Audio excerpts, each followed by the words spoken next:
Welcome to Rebecca Sounds Reveille.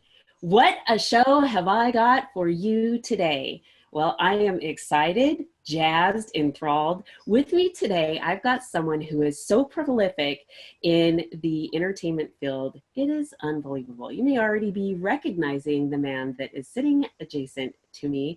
And if you're not, I'm really disappointed because you, my audience, should know a whole lot about entertainment.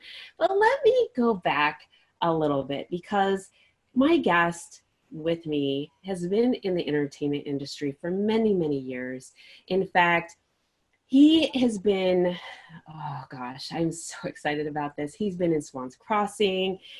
He's been a regular on Shameless. He has been in Labor Pains. He has also been in Hallmark, on the Hallmark Channel as a guest in different shows. But oh my gosh, he's even been, are you familiar with Without a Trace? Yes, you should know him from there. He starred on that as well. And many, many other television shows and genres all across the channels. And you will not have forgotten his face once you've seen him, and you will really be captured by this man's acting work. He is really good at what he does, so much so that many people seek him out to become a better actor and entertainer. And he has worked with so many people, and I could tell you all of them because, well, not all of them, but I could tell you ones that are so known in the industry, but I'm not going to do that. No, I'm going to let him share because I really want him to let out the passion on who these people are. And what an honor not only is it for him to be here, but to share those things with you. And so there is so much to him. He's an actor, an entertainer, an acting coach. He has his own coaching business, but what he shares most is his passion for acting, and that is foremost his primary role. And so without any further ado, with me today, Barry Papick, welcome to the show. I am so excited. I am so excited to be here. I think this is fantastic. Me too. There is so much about everything that you're doing, but let's go back because you've been doing acting for so long, over 35 years. That's right. I can go way back. So without really, a woman never shares her age, but I'm not even going to ask yours, but let's just go back to, when you first started getting into acting, how did you kind of know this is what you wanted to do? Well, let me first say that I'm just amazed at how beautiful you are. Oh, thank you. You know, you're really gorgeous. And I started acting right when I graduated from college. I graduated from college, believe it or not, with an English degree and a political science degree. Oh, this is interesting. And I moved to New York with some friends of mine, and I met a man named Lee Strasberg. Mm-hmm. And Lee Strasberg was just the greatest teacher in the world at the time. And I got into his class, and he really took me under his wing, and I knew that I wanted to be an actor for the rest of my life. And I was in New York at a really fervent time. I studied with Lee, and I studied with Uta Hagen and Stella Adler. And, you know, those were the great names in acting at the time, and it was just the most exciting thing. Back when I was young, you know, we didn't even think about working until we understood the craft. And Lee used to say it takes an actor 10 years to understand the craft. I don't know if that's true. I don't think that's true. But it was amazing to study with Lee, and it was really incredible to study with Uta and Stella and Elaine Aiken. So it was a really great time in New York, and that's what set me off. That's what got me excited about acting. And there it was. You have the passion, and there you go. You took off. So did you start really getting into acting in theater in New York, or did you start getting roles on shows? Well, I ended up doing 40 plays in New York. And Uh-huh. what I would do is I would do theater whenever I did a movie, and I would take the money from the movie or the television show, and and I put it into theater. I met a casting director in New York, a woman named Phyllis Huffman, who unfortunately is no longer with us, and she cast me in a show called Swans Crossing. I did 65 episodes of Swans Crossing with me and Sarah Michelle Gellar and Brittany Daniels and Mira Savino. It was amazing. It was just the worst show on television, but it was so much fun to do. And I took the money that I made from that, which was a good amount of money, and I put it into theater. And I produced things like Waiting for Lefty. And I was in a play called How Soon Is Now, which was off Broadway. We did a bunch of off Broadway plays, did some Soroyan plays, did some Tennessee Williams plays, and just loved being in New York and loved being up on stage. Mm-hmm.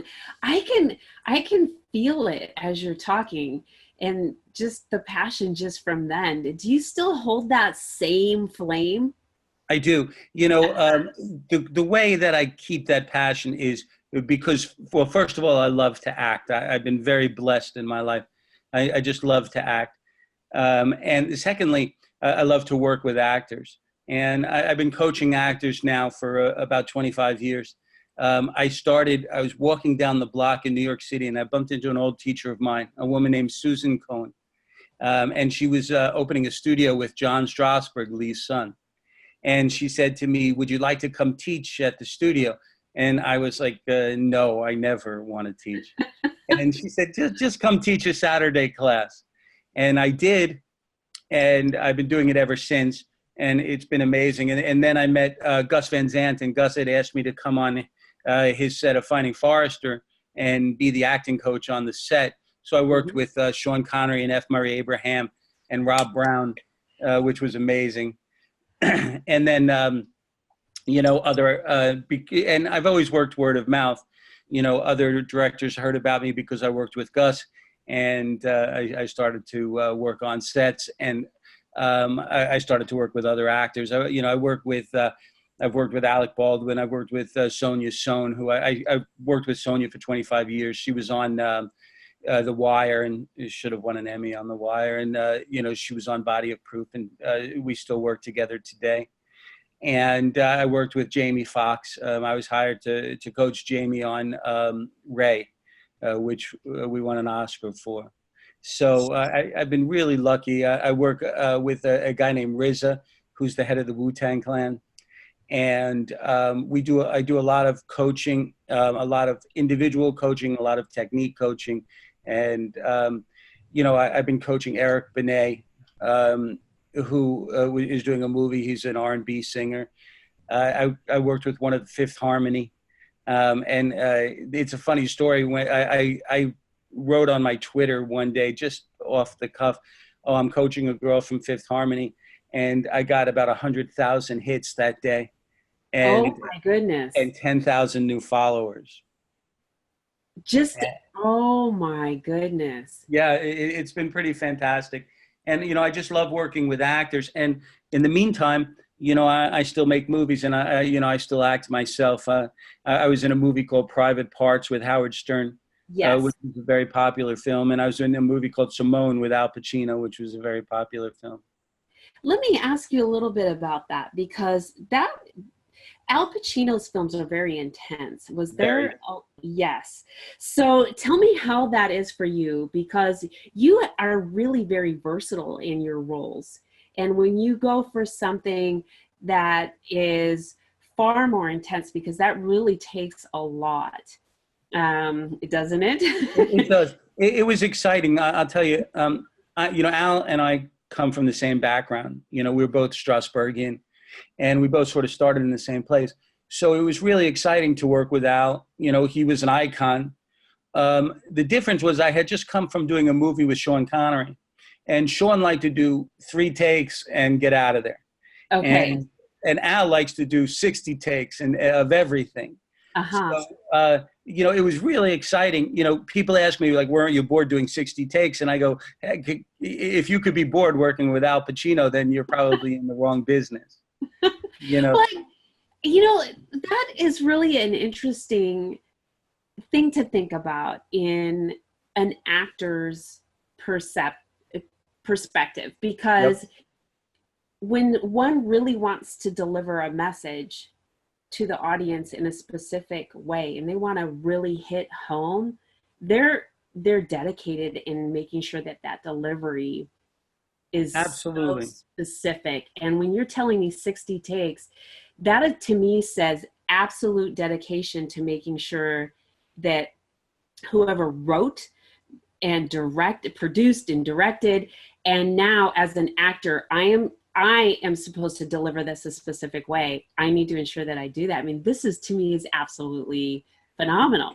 It's great. And, there's a difference. Working with a guy like Sean Connery, he comes to set, he so knows what he wants to do. He's very specific, and he does it, and he wants to get out of there. And I think that's great. Going to a set with Al Pacino, he wants to play, he wants to find things. And, so they're both incredibly wonderful. They just try things in different ways, and I loved working with Pacino, and it was just so much fun. It was so much fun to just play with things and try things in different ways and see what works. I feel sorry for the editors, of course, because they have to go through all of that. Yes, there a lot in post-production, absolutely. Absolutely. And I could see on someone like Sean Connery, maybe at home, he's taken and rehearsed and studied and and done that so that maybe he's not, wasting, and I don't mean that in a really negative connotation, but really ensuring that when he comes on and it's showtime, that he's really delivering. He's so prepared.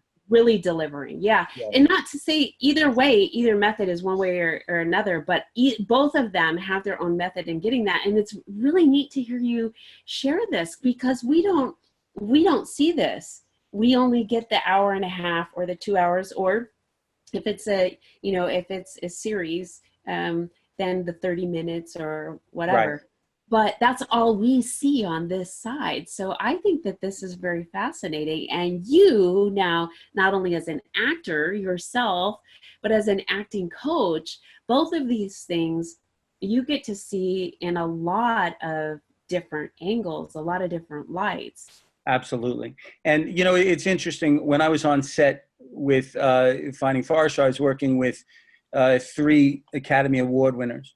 And, Sean and F. Murray Abraham and Anna Paquin. And the thing that I found is that everybody wants, a little bit of help. Everybody wants some adjustments. And, Lee Strasberg used to say, there are no great actors. There's only actors who make great choices. And that's all I do, is I help actors make choices. And, I lead them into a direction that the script goes. And, hopefully I understand the script better than anybody. I read it certainly more than anybody. And, I take the actors into the direction that we're supposed to go into. And, I've been really blessed that I've worked with great actors, Sean Connery, Dennis Quaid, Rock Dutton, just great actors, Jamie Foxx, who really want, to be directed and want, to find new things in what they do. And, they come to set with one set of choices. I come to set with other choices, and we see what works. Well, there's 2 shows that I think a lot of people are really knowledgeable about in this age. 2 of them, Malcolm in the Middle and Burn Notice. Tell me a little bit about your on-set coaching there. Well, with Malcolm in the Middle, I was coaching a couple of the actors, and it was really it was so much fun. It's, working on a sitcom is so different because it's about timing, it's about reversals. So it's really, it's just so different. And then with Burn Notice, I was working with Sonia Sohn, who is just a terrific actress. And Sonia is one who takes, adjustments really well. So she can really be amazing at one thing, and then you give her a little adjustment, and all of a sudden it just opens things up. So Burn Notice was a lot of fun to work on, and we were on Burn Notice for a year. And Malcolm in the Middle, it was just, it was fun, it was silly, it was light. And, so coaching on those were fantastic. What a contrast. I mean, just all of the different areas of acting that you have been able to not only be involved with, but exposed to, and helped others be able to really expand their acting careers. This has got to be very rewarding for you. It is. It's wonderful. And, like I say, the reason I do it is because I love actors. And, to see an actor really reach, their ultimate excellence is exactly what I'm looking for. And it's just so exciting. I was the on-set coach for a movie called The Express. And often, I was working with incredible actors, Saul Rubinak and Dennis Quaid, Clancy Brown. And often, it's just a little word here, something there that says, oh, okay, let's just do this a little bit differently. Let's just look at this scene a little bit differently. And it's always really exciting. So let me ask you, when you were on set, whether it's theater, whether it's on a movie or a sitcom, what do you think the biggest challenge is? Do you think it's set up? Do you think what do you think is the biggest challenge that an actor faces once they're ready right before action? Take one, take two, whatever the case, or 25 or 60, for that matter. I think the most exciting thing is finding what the director wants. Because, as actors, we're all just pawns in this game. And, whether you're doing a play, whether, you're doing a film, it's the director's vision. And now usually when you're doing television, it's much more of a producer's vision. And when you're doing play, it's much more of the writer's vision. But you still have the director there, and you still want to fulfill, the things that the director, is aiming for. So, the real, I think communication is just so important. And the real trick is to be able to communicate with the director and understand where they're going and what they want. Well, I've been blessed to work with great directors, by the way. That is pretty interesting to note. And so you, though, are still on the move with your coaching business, but you are also working on a pilot right now. I am. Do tell. I am. I just finished doing a pilot for NBC, and that was a blast. And I just signed to do a movie in June with a director named Thomas Churchill. And Thomas also wrote the movie, and he's fantastic. We did a movie together last year called Nation's Fire with Bruce Dern and Gil Bellows, and it should be coming out soon. It's really exciting. And I'm just, it's nice to work with somebody that you feel comfortable with, like I feel comfortable with Thomas.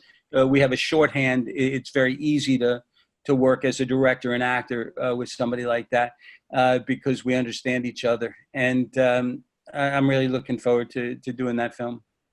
I am looking forward to seeing what you have coming out and your upcoming film, but you also have a stage play as well. I do. I have a couple stage plays. I wrote a play called Ruby's Arms, which we're putting up very shortly. And I have an incredible cast, a couple Emmy winners, fantastic cast for that. And we're just raising the money for it now. It's 30 monologues connected by dialogue and 10 songs.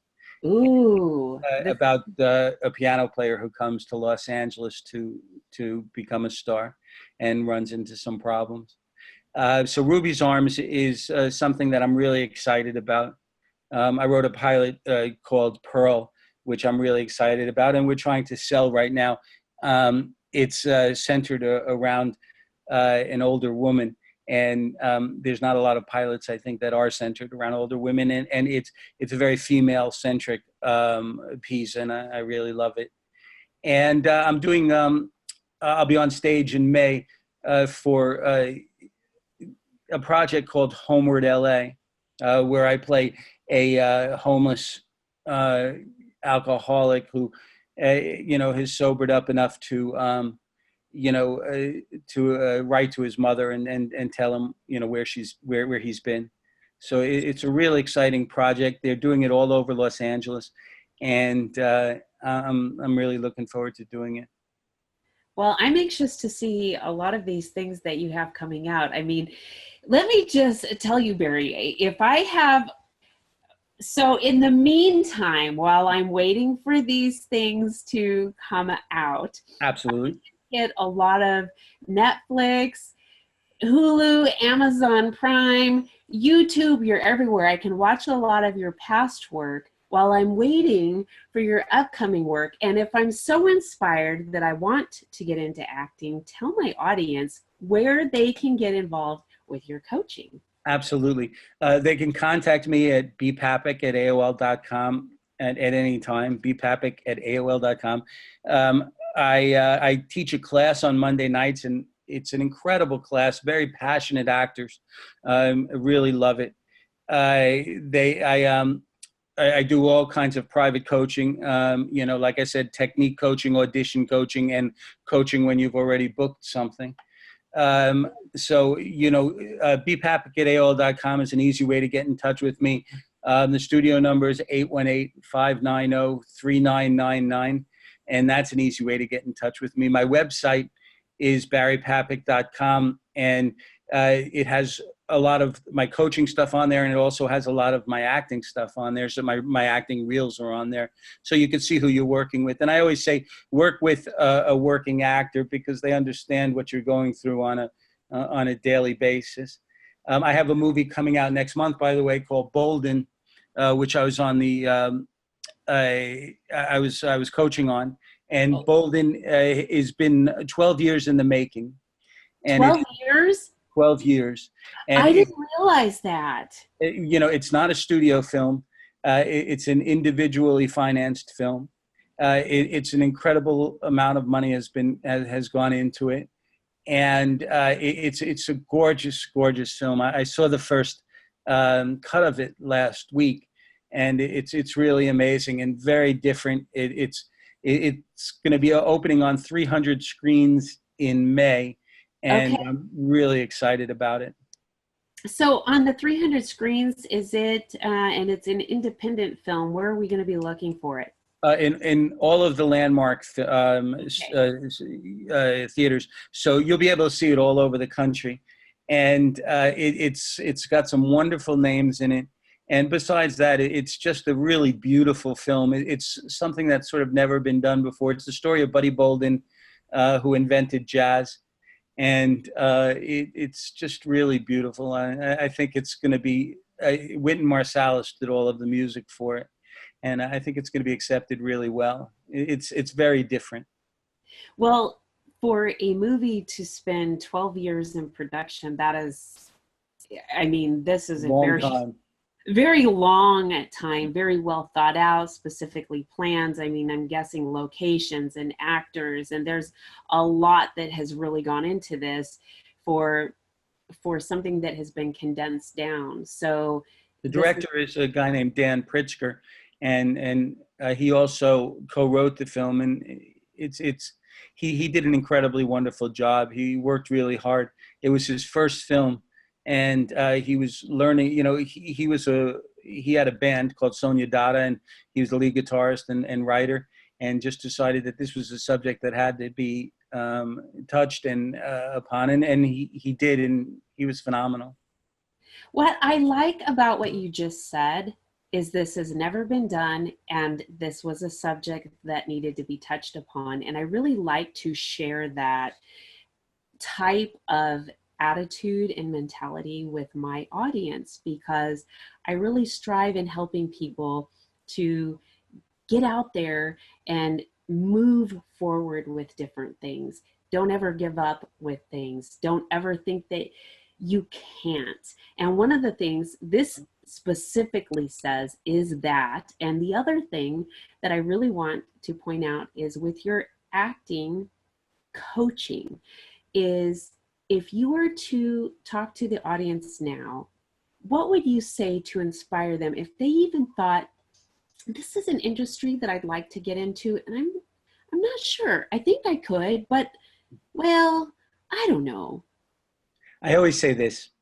I say I can make an average actor good, and I can make a good actor great, and I can make a great actor an Oscar winner. And I've done that in the past. And, so I think that acting, if you have a passion for it, it's the greatest living you can make. Now, I think that you have to have a passion for it. I think acting is a lifestyle. It's not just a career. So if this is something that you've wanted to do, you should try it. I have somebody in my class. He's from Israel. He was a businessman. He always wanted to be an actor. And he's become a successful businessman, and he decided that now is the time. I also had a guy in my class whose face you would recognize. He worked all the time.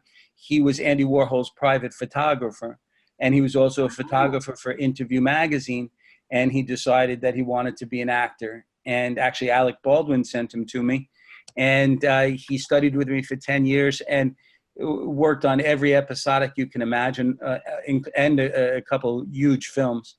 So if it's your passion, if it's something that you love, then you should really try to do it. It's a tough way to make a living, but there's nothing more exciting. I would have to agree with you. I know about Hollywood. I know about entertainment, and it can be very, very exciting. And I also know about going after your dream and your passion, and merging those two things, I would have to agree with you on. So I want to thank you so much for being here, Barry. And I really want to ensure that the audience gets an opportunity to connect with you. So I'm going to ask you to share your information again. Okay.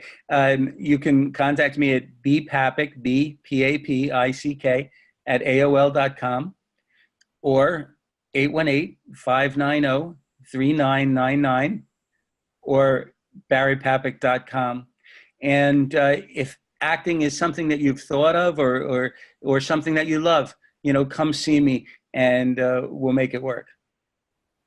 Barry, this has been an honor and a pleasure. I am so glad to have you today. Rebecca, this was so much fun. I can't believe that it's over. I look forward to talking to you again. Likewise, so much. I will have you back. Believe me, I'm going to. I look forward to it. Pulling you. And I want to thank all of you for tuning in. This has been Rebecca Sounds Reveille. Don't forget to share this with all of your friends, family, coworkers, everybody you know on social media, whether it's Facebook, Instagram, or every other social media out there. Share this and share your passion. Get connected.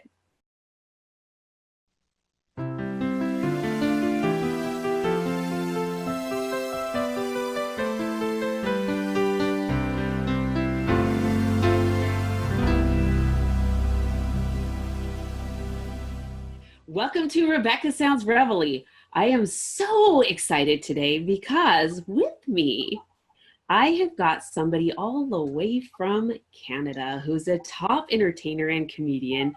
Oh yes, he's been entertaining all across Northern America. Oh gosh, for at least 20 years. Yes, at least 20 years. He's appeared live with Kelly and Regis. Yes, if you have tuned into that, you may have even seen him. And I hope that you have. If you happen to have missed it, you don't want to miss today's show, because I've got to tell you, he is an incredible entertainer. And not only that, but he has his own show. He's actually been having his own show for many, many years now, and has won awards for what he's been doing. He's had, even back in 2015, had already hit his 8th season. So it's probably at least, he's going to tell us how many seasons he's in now, because I can't even count how many that's been now, but I would say that's almost 12 now or something. But at any rate, he's performed all across Northern America, and he's been singing in comedy shows. He's done Elvis, Dolly Parton, Sonny and Cher. Let's see, Tina Turner. Oh, and I would love to see that walk, but I don't think we're going to get him to do it today. But at any rate, without any further ado, with us today is Joe Crawford, all the way from Canada. Welcome, Joe. Hey, how are you doing? I am ecstatic to have you on the show today. That's how I'm doing. I have so many things that I have to say. Oh, geez. Yes, because I've heard so many good things. And so let me first start with, you are a radio show host. You have awards for your show, and how many seasons has it been already that you have had your show? Yeah, currently we're right now in our 12th season, just about a few more months left to do. But yeah, we're in the middle of our 12th season right now. Mm-hmm. See, this is incredible. That's a lot of seasons to do. I mean, a lot of people don't understand how long a season is, and that's a lot of episodes of being on air. And Absolutely. a lot of guests and a lot of research and a lot of comedy and a lot of information that you have to deliver to your audiences. And it's a lot of work to do that and to stay on air and to do it well and to do it in a way that you have done, which has launched you into really hitting it big in a lot of ways. In fact, you have even been doing performances at a casino. Yeah, basically that was singing with Regis Philbin at the casino here locally. A lot of entertainment at the Falls View Casino here, and that's where I get a lot of our guests from as well to interview on the show. And if they don't come to Niagara Falls, that's fine as well, whether they have a movie or a book or comedy act that they're doing or tour or whatever the case may be. But yeah, but I'd say about a good 25-30% of my guests from the Joe Show are actually acts that show up at the casino. And then I ended up singing one year with Regis around Christmas time it was, because we did a couple Christmas songs there. I absolutely love it. How did you get started in singing? I got into music when I was 8. So that's going back, okay, I'm almost 30 years. I'm 35 this year. So, but yeah, so and then just musically into piano playing, and then that was happening at the age of 10. And what happened was I was actually started singing while playing about halfway through, so maybe about 13, 14 going through. And then actually doing singing comedy shows is when I was about 18 years old. So I've been doing that for almost going on 15 years almost now there. So yeah. This is pretty neat. How did you end up combining your talents and getting gigs with celebrities? Because a lot of people are like, okay, I would give anything to do that. And how is it that happens? Yeah, well, this is it was pure luck to sing with Regis for that one there, and a little bit of meeting him. I ended up meeting Regis a couple of years prior to that at another location here in Canada that he was performing at, and had a drink with him and talked for about maybe 15-20 minutes, and then at that time told him what I did and do in that. And fast forward a few years, and then he is performing near my hometown, and end up bringing a package. I just recorded a Christmas CD and a photo of me and him, if he remembered who I was, and gave that to the venue to say, look, this is for Regis, and he's expecting it. But he wasn't expecting it, so I told a little white lie there, just a wee little white lie. But then anyways, what happened was they gave it to him, and I was in the second row from the stage, and Regis is stopping to take a drink of water in between speaking and singing. And I just yelled out, "Hey, Regis, Joe Crawford loves you." And he said, "Oh, hey, Joe, I remember you. I got your stuff in that. Why don't you come up on stage?" And then we started from there, started singing. So it was kind of a little pure luck, and also meeting him a few years back as well. But it sounds like persistence. I mean, yeah. You were really getting that out there and following up. And a lot of people, they tend to forget that follow-up is important. And you can follow up in a lot of different ways. And that really is neat. And then you went from there to, in 2007, creating your show. Yeah, the Joe Show. So I worked in terrestrial radio, and I went to school for broadcasting and television and radio and film, and then majored into presentation and that part, and worked in a terrestrial radio station I was there for about a year and a half, left them due to personal reasons. My grandma got sick, one family car, couldn't drive out of town. So basically I was like, what can I do for my own radio show or figure out. About 12 and a half years ago, there was an audio blog site that would allow you to do a half-hour, once a month kind of deal for free because I was cheap. And so I was like, all right, so this is good. Once a month, half hour, why not? And the same thing with persistence is that even though I was just starting out, yeah, I got lucky. I got the amazing Kreskin on in the first season and Howie Mandel, where I only had listeners back then of, if I was lucky, in the triple digits of like hundreds of people. And so I'm like, oh, this is good. This is neat. And I started gaining some more listenership as some guests came along, how they decided and say, yeah, we want to go on my show. I guess I really pitched the show very well to them that interested into being a guest. And about 4 seasons or 4 years, so a radio station out of the States messaged me and said, we love how you conduct yourself with the celebrities and your interviews and things like that. We would like you to be with us. And I said, oh, okay, no problem. And they said, well, we're not quite ready to launch yet. It was a strictly internet radio-based radio station. And I said, okay, well, whenever you're ready, let me know. Then I had the opportunity to interview Alan Thicke, John Tesh, and a Canadian musician by the name of John Sands on an on-live location. And these interviews were going to be done over the phone, but we were going to be on live location with a business. I was going to do a show as we mingled that all together of entertaining. And I got a hold of the radio station and said, if you can get me up at this date, this time, to be ready to go, I'm yours. And about in that 4th season, or just about the end of 4th season, beginning of the 5th season, I think it was, and they had me up and running, and I've been with them ever since. And I've gone from weekly to I've done 5 nights a week. I've done 1 hour a week. Now the Joe Show's in its 2 hour once a week with repeats 4 times a day. And then I've now almost am at, with all the shows collaborated together, almost at about 400 shows that I think by the end of this season, which will be towards the end of June, we're looking at about maybe just shy about 4 or 5 episodes of 400 episodes. So, yeah. Oh, I love it. I love it.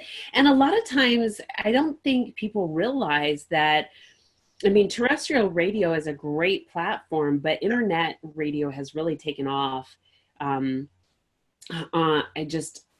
leaps and bounds. In fact, that's what got me started and it's kind of the same how I got started. I was going to the studio and I was like, okay, well, I can't afford studio time, but I ended up paying for airtime at one point from home. Oh, wow. Yeah. And then I was like, I just can't do this, but I still need to get my message out there. And then, things just kind of happen, but yours is doing really, really well, but you've got a lot of talent behind what you do. Impersonations. Are you doing a lot of this on your shows? The impersonations of that I don't do on the radio show per se. It's more of a video thing. If people go to my website, joecrawfordlive.com, they can see a little demo reel there of 10 minutes of a little touch of everything that I do there. But yeah, a little quick plug. I'm good at doing that too. But yeah, so the Elvis and the Dolly Parton and that with the costumes, they're all musically done to go see the singing comedy show. The radio show, not so much, because there's so much to fit in 2 hours with guests and that. And this is, like you said, to internet radio / satellite radio. One of my favorite people that I love that does interviews is Howard Stern. Not so much, the uncensoredness of it all, but the lengths of them. They can be 70, 85 minutes, and it's indulging and informative and all that stuff. Where the Joe Show, we kind of do that as well. Okay, we're restricted now to 2 57-minute hours because of the news at the top of the hour. But then whatever is not able, because I had to edit it out, will then go up as a podcast archived afterwards on iTunes and iHeartRadio. So the Joe Show, yeah. So if I did an interview with you, which I want to have you on my show, we could do an interview for like 35, 40 minutes and maybe only 28 minutes be used of that on the actual Revealing Talk radio station. But then you go to the archive section afterwards, you'll actually hear the whole full interview with Rebecca and not miss anything of everything. So, yeah. So it's beautiful. That's really neat. That's actually a really neat thing to do. I don't know how many stations actually do that, where they end up playing a certain amount and then you can get the archive show. I mean, a lot of times so much is lost. Yeah. And another thing that you mentioned too is that you go and you have the content and it's nonstop. I can't tell you how often radio show hosts or hosts in general will struggle to reach the 2-hour mark. They have a slot of a 2-hour show and they're really struggling for content, and they're really struggling, and it kind of sucks. It's sad to say, because you can really, really make a show drive home an audience and hit them with inspirational things, with comedy, with information that will really be pertinent to some of the things that will help them, be more educated about something or whatever. And you're doing it. You're making things happen. What do you think is the best part about what you're doing? I mean, out of all of it. Oh my goodness. Well, I gotta say there's a little bit of perks. There's two things actually. So one of them being a little bit about perks. We just did an interview in the first week of April with BJ Thomas, and the guy who sings Raindrops Keep Falling on My Head and Hooked on a Feeling, that artist.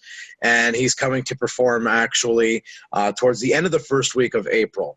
And he said, "Are you coming to the show?" I said, "Well, yeah, I'm coming to the show. I'm actually able to get to see," because sometimes I get to see them, sometimes I can't because other commitments and that stuff. And they're like, "Well, I want to shake your hand. I want to meet you. I want to say thank you in person and that." So getting to see them before, after the show, and a photo opportunity or whatever we can do with the Joe Show, and they're very more than happy to do it. Most of them, for the most part, is one of the greatest things to be able to be a part of a perk.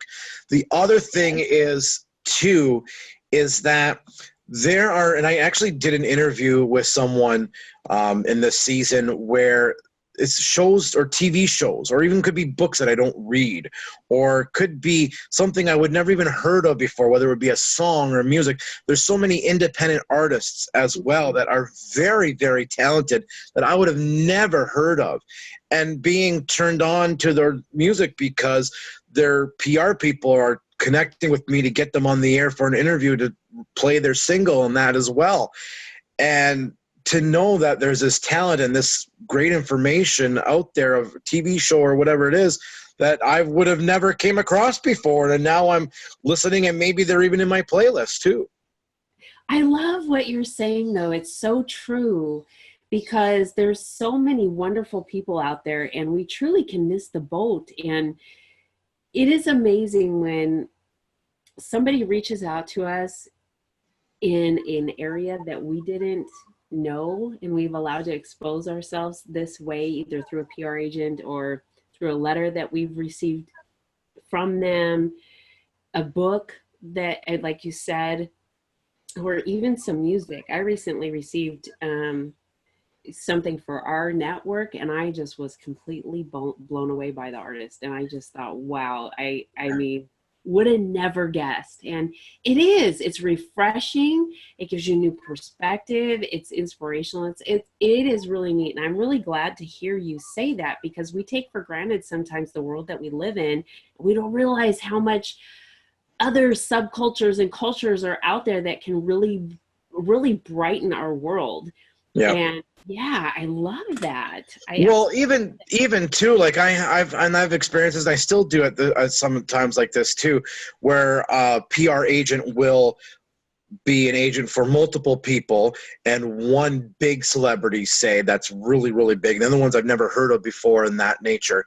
And so I just had a music PR agent say to me, and I forget who I was asking for, it was a while ago in this past season, but they said, "Well, no, you can't interview that person right now. They're fully booked. But I have 10 other musicians that I also am an agent for." And I never heard any of these. Uh-huh. And the musicians were just as talented if it was that big other one celebrity that agent has. Uh-huh. So I would have never came across. And because I said, yeah, I would like to interview them, I think they were shocked or whatever else. But I don't care as long as you're talented and you have a good story to tell, and that the product, whatever you're doing, whether it's a TV show, music, whatever it is fantastic. And and a good message to it or whatever, positive in it, then yeah, I was like, absolutely, and got turned on like to 10 new musicians who are now on my playlist. See, I agree with you 100%, and I love doing that. And I think too, it brings realism to different shows because it's not this, facade out there. You've got real people doing real things, and that inspires people to be able to get out there and do things that they didn't think that they might reach the bar.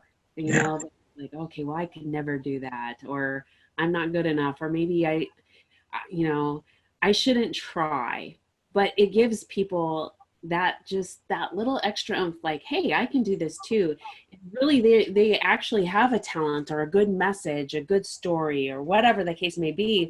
It needs to be heard. And so I love what you're saying. This is really neat. How is it for you bridging you've got two different countries here. How is that bridging the two for you?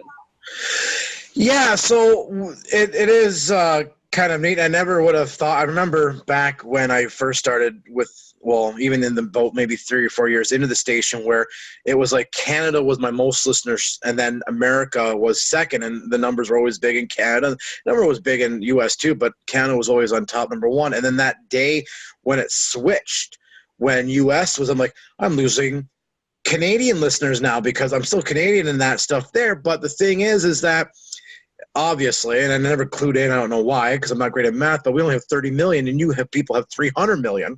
So it's more obviously the Canadians.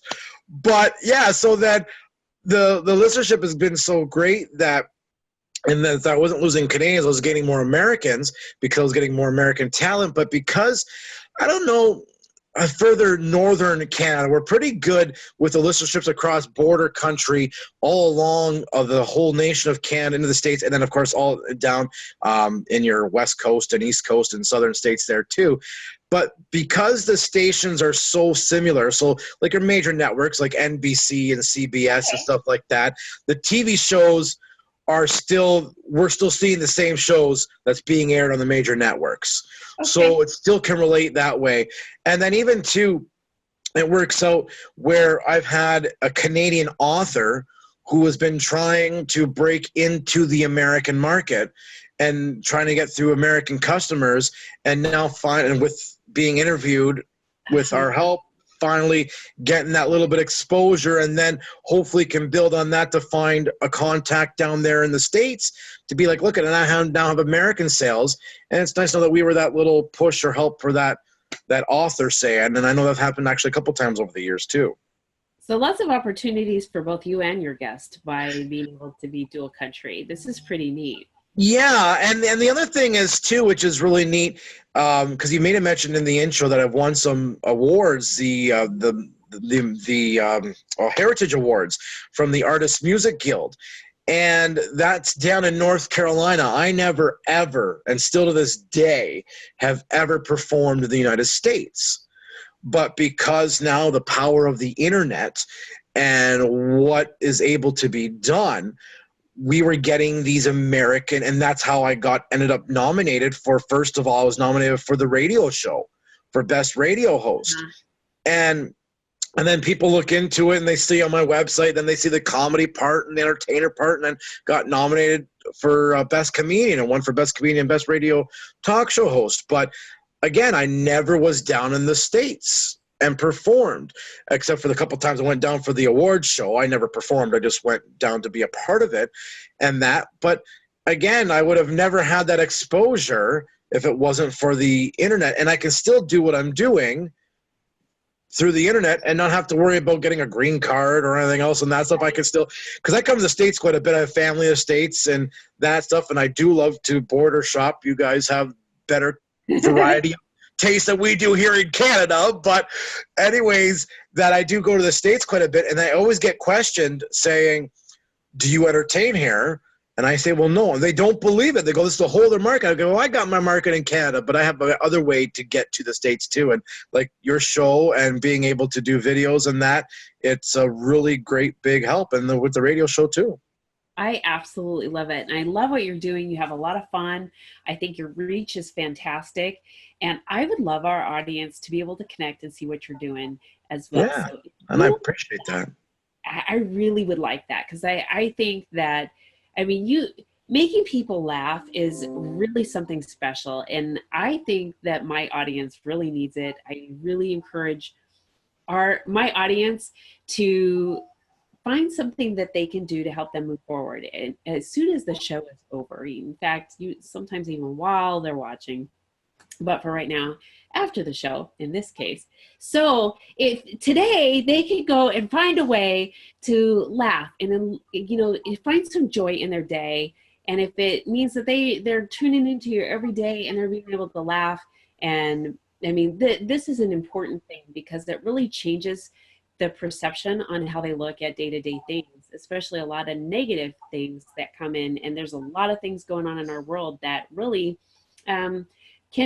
can keep people down, and I don't like that. So let's give them all of the information on how they can contact you and see your shows. Yeah, absolutely. And to add on that too, I love the fact that even when I get to entertain, that you don't know in the audience who's had a bad day or what ended up in that person's life, what was going on of that nature.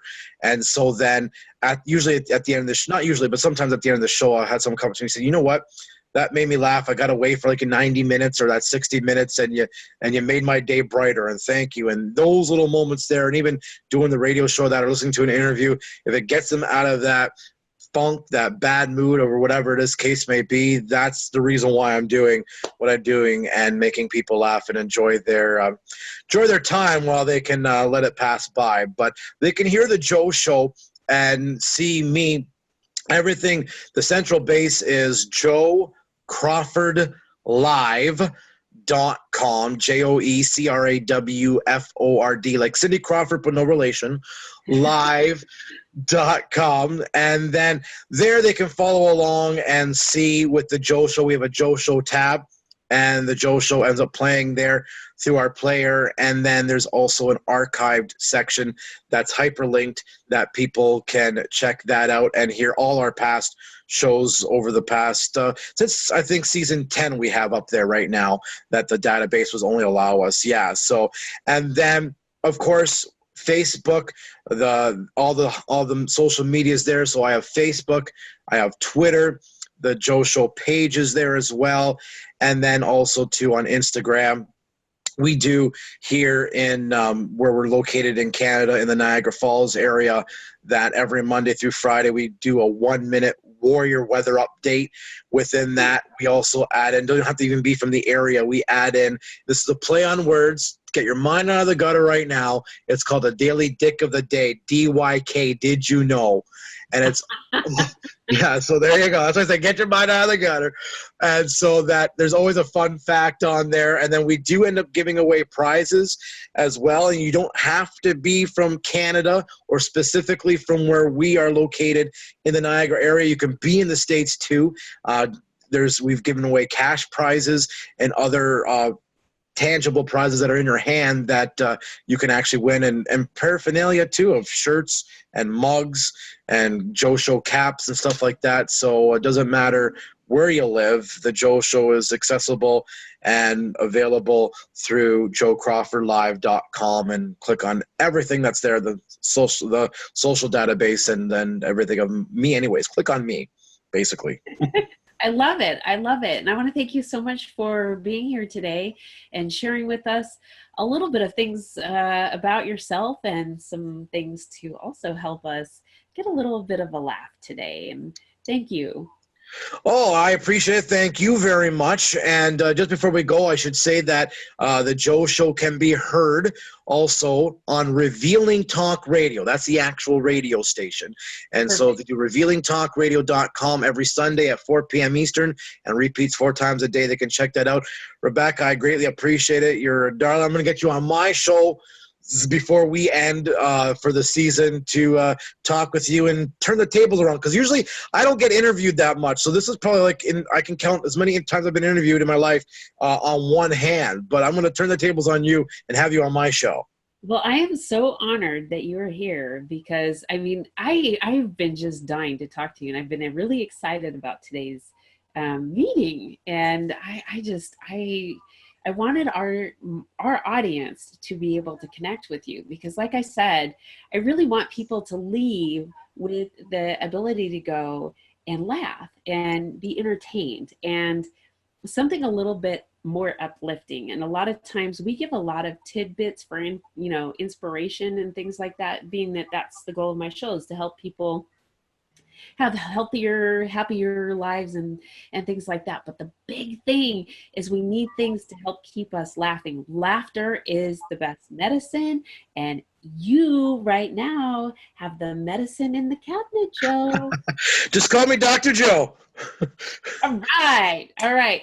So thank you again, and I want to thank all of you for tuning in today. You can go to joecrawfordlive.com. Definitely tune in. All of those links too will be with the article that is shared with this video. And I'd like to ask you to make sure to get this out to all of your friends, family, coworkers, and even those you don't know. Share it to all your extended friends and family and ask them to do the same. We'd appreciate it. Thanks for tuning in today, and make sure you get a little bit of laughter going in your world.